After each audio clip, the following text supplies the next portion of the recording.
Our guest today is Sebastian Niessen from Germany, from Munich to be more specific. He's a constructor of electronic instruments as well as a musician. He played with a couple of people,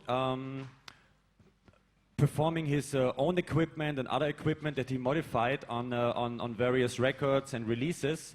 And he also goes on tour with his stuff to back up some artists, you know, when they do live acts with synths and sequences and stuff. And he just selected a couple of tunes from the history of electronic equipment and picked out a couple of people who were, I think, most influential to his work as well. Whenever somebody gets involved in electronic music, the first and major difference to playing an acoustic instrument is that you have the opportunity of choosing your equipment more than just say, okay, I want a Steinway piano rather than a Bösendorfer, or I want a Gibson guitar rather than a Fender, which are about the choices that you have if you play a guitar or if you play a piano. That's pretty much all you can do about your instrument.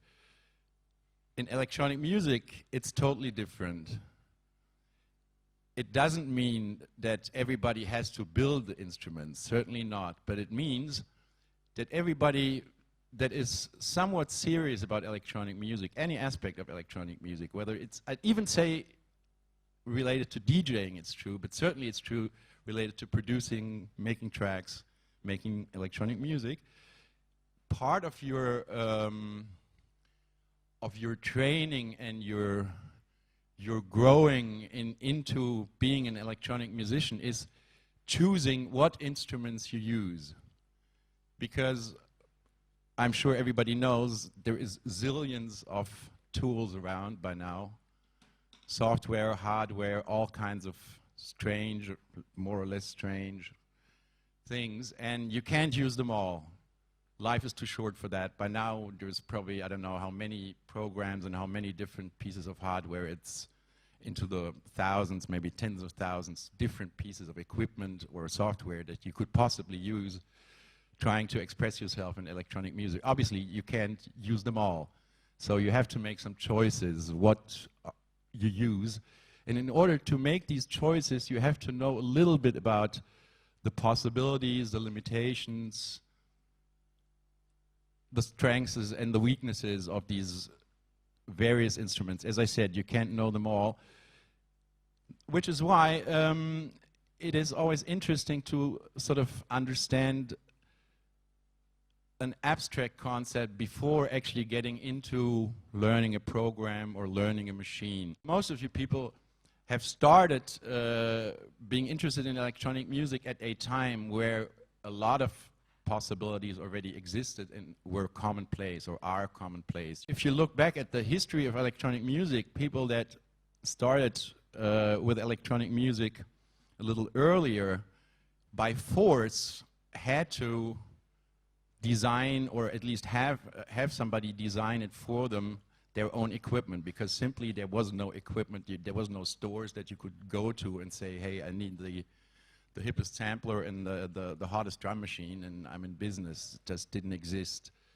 So all pioneers of electronic music designed their own instruments, simply out of necessity. There just wasn't anything around. And before I get into detail about my own work, I would like to talk about two pioneers of electronic music which are particularly influential to electronic music in general and my own work in particular. One of them is an American guy named Raymond Scott, you might have heard about. The other one is a German guy named Oskar Sala. Let's start out with a short track by Raymond Scott, recorded in 1930s, purely acoustical. There was no cuts, no splicing, nothing. It was played like this from beginning to end. And the guy who brought to life this quintet, Raymond Scott, started out as a swing band leader, and very early on he tried some techniques that there was no equipment available to do them, but he nevertheless tried to do them. And these techniques are very modern. They're very remixer-like and very very much an attitude that a DJ today would have. What he did was he would record any rehearsal of his band onto a record. They didn't have tape recorders at the time. They would cut a record for every rehearsal. He would take all these records back home and sit there with like 5 gramophones, record players, and do needle dropping. And just listen to various parts of various tracks that he'd rehearsed with the band. And since there was no technical way of splicing, he would write down, okay, I like bar 1 through 17 from that track. I liked bar 5 through to 9 from that track. And then go back to the next rehearsal and have his band play that. And that's how a track like this came about. He was pretty successful with his quintet, and he made quite a lot of money in the 30s before the war. And actually one of the ways that he made a lot of money was that Walt Disney licensed some of his tracks to be used as soundtracks for cartoons. Making this money allowed him to pursue his other major interests aside from music, which were electronics. And he started to try and build and design and construct instruments that would allow him to go beyond the possibilities of an acoustic swing quintet, basically. And so most of the war years and afterwards, he spent no longer rehearsing with this quintet or playing swing music, but just sitting at home soldering. The reason why I picked him as one of the sort of influential designers, constructors, inventors of electronic music is because he was very fascinated with sequencing early on. He was the first one to actually think about sequencing in another way than, say, a player piano is a sequencer. What Raymond Scott was trying to do was really to build machines that allowed him to compose music beyond the capabilities of human players and beyond the capabilities of normal acoustic music. And he actually started building a machine which was basically a sequencer built out of relays, electromechanical switches, and it took him about 20 years or so, and it turned into a wall of racks that was literally about 15 meters long, 2 meter high, 19-inch racks, about 15 meters long. The wall of sound, as they call it at those times. And so he actually did a lot of stuff for IBM at that time, and also stuff like spark plugs or like I think even like a medicine for cough medicine, stuff like this. Everything that is like related to like science or like chemistry or physics, you know, people would like get him to actually underlay their commercials with electronic music. And we can play one which I really love. It's for spark plugs for cars, and listen to the sound that he chose to make in order to like kind of like visualize the spark plug, you know, what the spark does like in a car. And it's a spark plug commercial. I think it's from around 1960. Probably somewhere late 50s. Late 50s, early 60s, and it's an Autolite spark plug commercial. Spark plug that cleans itself while you drive. Pow! And it's Autolite, Autolite, Autolite. Oh boy, do these plugs clean themselves? Pow! The firing tip is longer than usual, extends much deeper into your engine, so carbon and lead deposits that collect on just plain plugs are burned away by the flame. Pow! With Autolite, you save money. Jingle, jingle, jingle, jingle, jingle. With Autolite, you save mileage. Go, go, go, go, go. With Autolite, you save power. Zoom, zoom, zoom, zoom, zoom. No matter how many you need in your car. 4 or 6 or 8. No matter how you drive or how far. Autolite spark plugs are great. Get Autolite for your automobile. The spark plug that cleans itself while you drive. Oh, Autolite!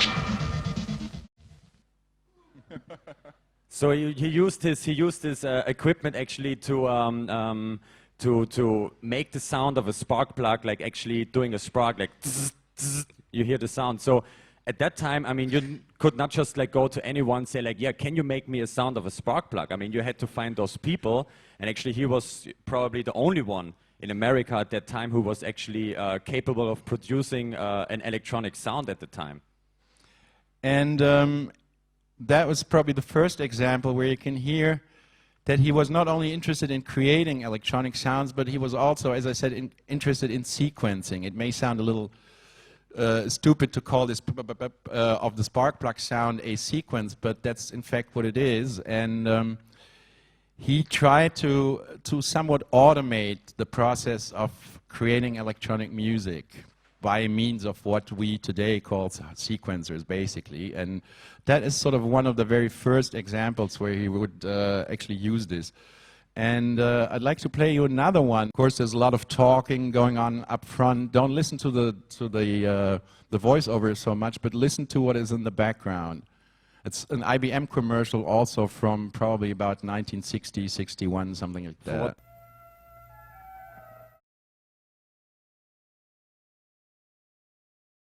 I think we all would agree that if we had just the music without the voiceover, any one of you could make a really cool dance remix just out of the loops that you heard in the background, right?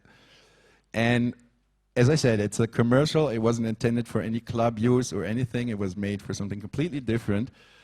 But some of the things that we consider very hip, very modern, whatever, have been around for a while. And even the aesthetics have been around for a while, yeah. His particular interest was to really program music in the sense that all of us do today on a computer. Of course, there were no computers around. He was looking for machines that would allow him to compose music that couldn't be composed before. He wasn't interested in using synthesizers or it wasn't even called synthesizer at the time, but let's use the phrase anyway, the term anyway. He wasn't looking for machines that would imitate something or that would sound like a violin or that would... He was trying to make sounds and to make music that couldn't be done before. And as I said in the beginning, the only way he could do that was to get into electronics, to get the soldering iron, and to really develop and design and build his own stuff. I'd quickly like to change over to the other pioneer that I wanted to introduce to you, which is a German guy called Oskar Sala. He's also born around the same time as Raymond Scott, early 20th century. Raymond Scott was born 1908, I think Sala 1907, I'm not sure. And his approach was a little bit different.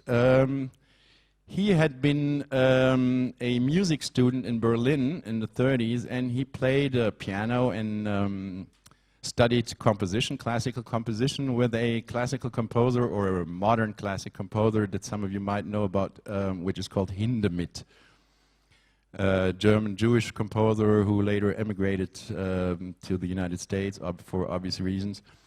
And around this bunch of people, there was also a physics professor from Berlin University called Trautonium. This is what these guys had built for themselves in the 1930s.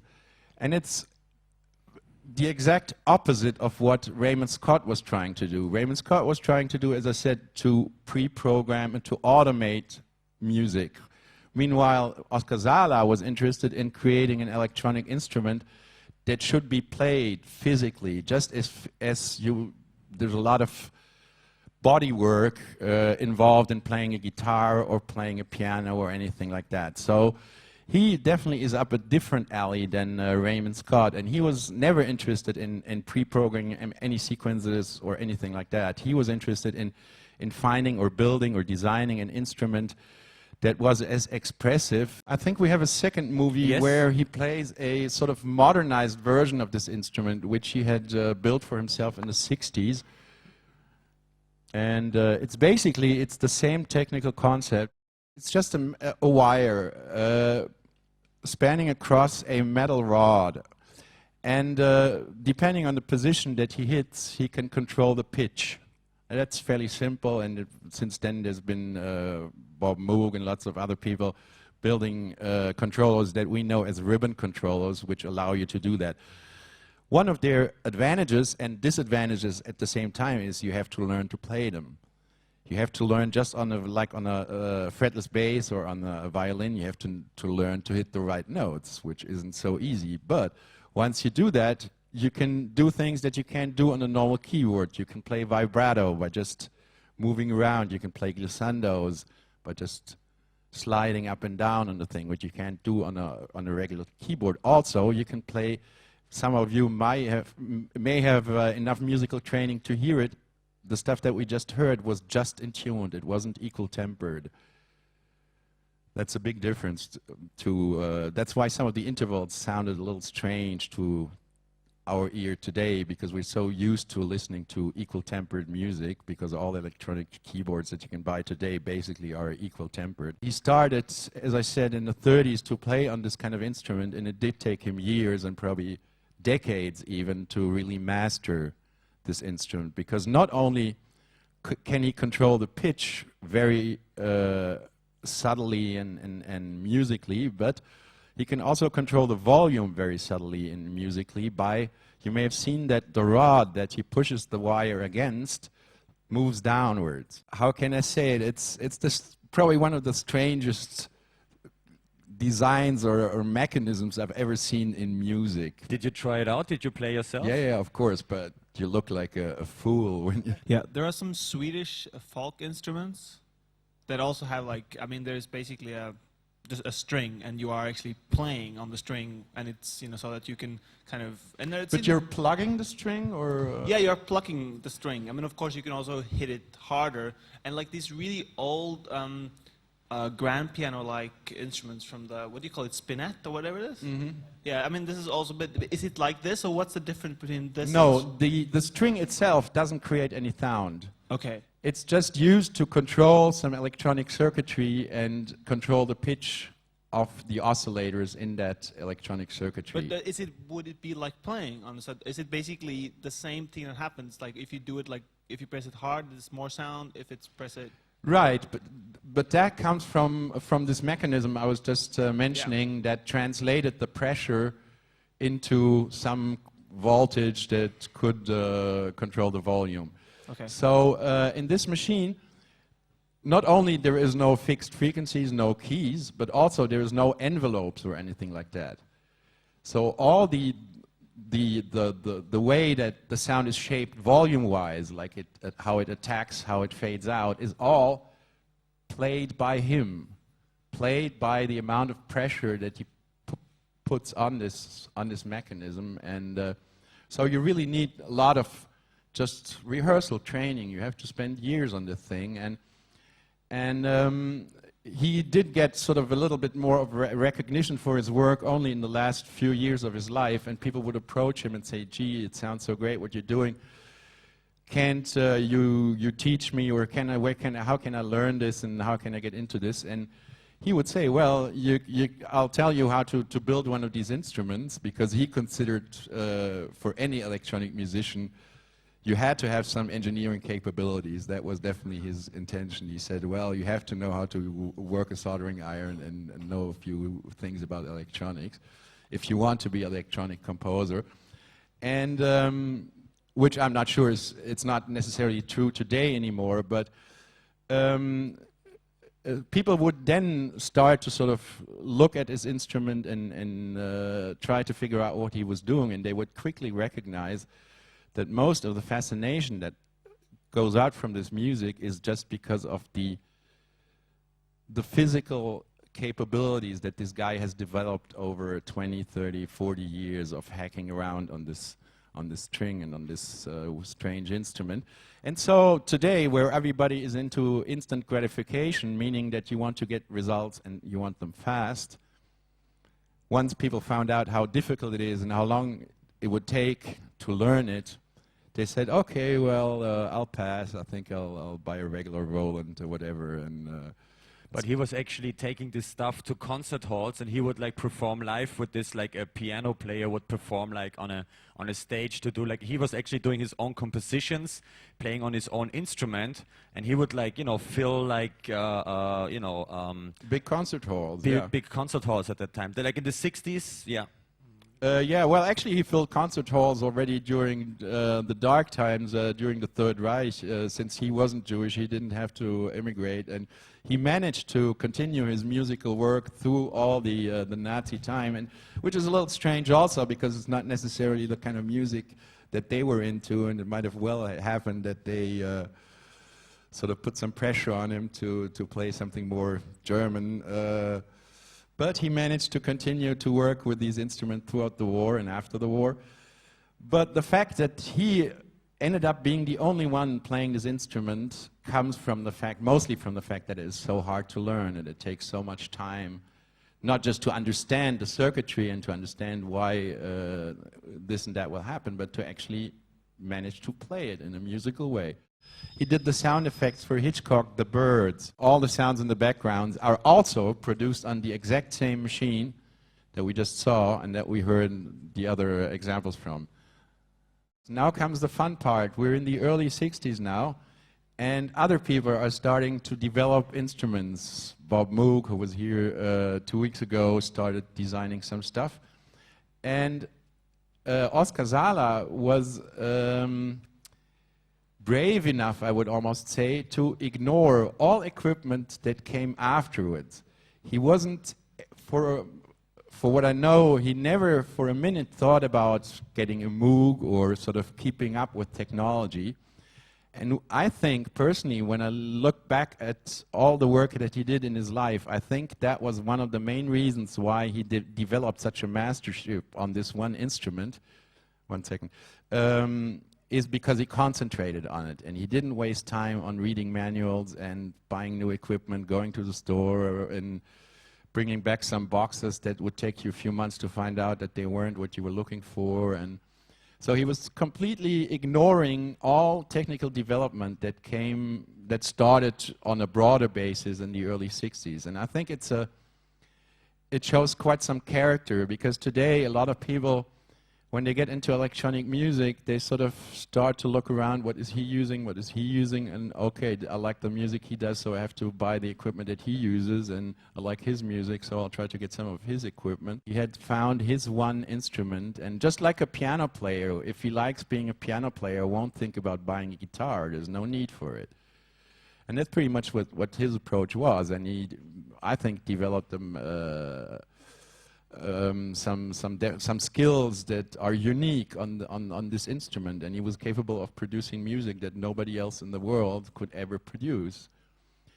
And I think today, with all the generic tools and toys and gadgets that we have at our disposal, if any one of you wants to be successful and happy being an electronic musician, being an electronic composer for the major part of his life, you'll have to develop something that is specific to you. You'll have to develop a style, of course, and you also have to develop a certain style, type of mastery of your equipment that you will never develop if you just constantly keep buying the latest stuff. The instruments that you pick and the instruments that you use will have a major influence on the music that you make. And depending on what type of production environment you choose to have, whether it's just one dinky little Casio keyboard, or whether it's just software, or whether you inherited $2 million and you went out and bought it all, it doesn't matter. No matter what you use, it will influence your style. And so if you want to develop a unique style and something that is unique about your music, you have to have a unique setup. It doesn't mean that it is unique in the sense that you build it and there's no second of it in the world. But it means that usually today we don't use just one instrument, we use a whole lot of boxes, and the combination of these boxes and the way that you use these boxes has to, at some point, become unique. Otherwise, you'll just be one of these Me Too people for the rest of your life. So it's very tempting in the beginning to just go out and, okay, and do copies of all the software that your friends have and start working with it. You can do that, but you should do this in order to find the few tools, whether it's software or hardware, that are appealing to you for whatever reason. These reasons don't have to be rational. I mean, I, for instance, like certain synthesizers because the way they look. I like certain synthesizers because the way they feel, because the way the knobs feel when you touch them. I dislike others for the same reasons. They look shitty or they don't feel good, which are not necessarily musical reasons, and I would say, why would the look of an instrument matter? Once you have a finished record, you don't see the instrument anymore. But making music is something irrational. And that's a big problem with computers. Computers are rational. And computers always force you to at least be rational every 10 seconds or every 20 seconds, because you have to think about in what menu you will find certain options. And I think that making music and making electronic music as well is a non-rational thing, and it should stay that way. And good, if you want to be a real musician in the sense of the word, making music is something irrational. There is no rational reasons. You can't eat it, it doesn't keep you warm. But obviously there's a need for it. There's a need for listening to music, and I suppose that most of you people are here because you feel a need of making music. Engineer looks at a certain piece of equipment and says, okay, it's done this and that way, and then there's these and those problems, and we can do it cheaper or we can do it better. And the businessman says, okay, we can sell so and so many thousands of them. That's not what you should be concerned about when you make music, electronic music. You should be concerned about finding tools that allow you to become intuitive. And it's very difficult to become intuitive on a computer. I've seen people do it. I'm not saying that computers are the wrong way. What I'm saying is that if you only use computers, the tendency will be that your music will not be very emotional or very intuitive. Because, as I said, you have to constantly switch back into the rational mode in order to find the right menu and sub-menu and this and that. But if you are composing, well, it's a totally different story, because... No, I wouldn't say it's a totally different story, because in classical music there may be enough well-trained people that are capable of imagining, saying, a string quartet playing some score without actually hearing them. At least if you have a good training as a classical composer, you can anticipate what it will sound like. Unfortunately, or fortunately, depending on how you look at it, in electronic music it's not the case. Even if you know a lot about synthesizers and equipment, it's very hard to anticipate what a sound will be like until you program it or until you tweak the knobs and listen to it. And so to me, making electronic music is always some sort of conversation, some sort of dialogue between the machinery and you. And to me, good and interesting equipment for electronic music is equipment that talks to you. And by talking to you, I mean that it does things that are unexpected.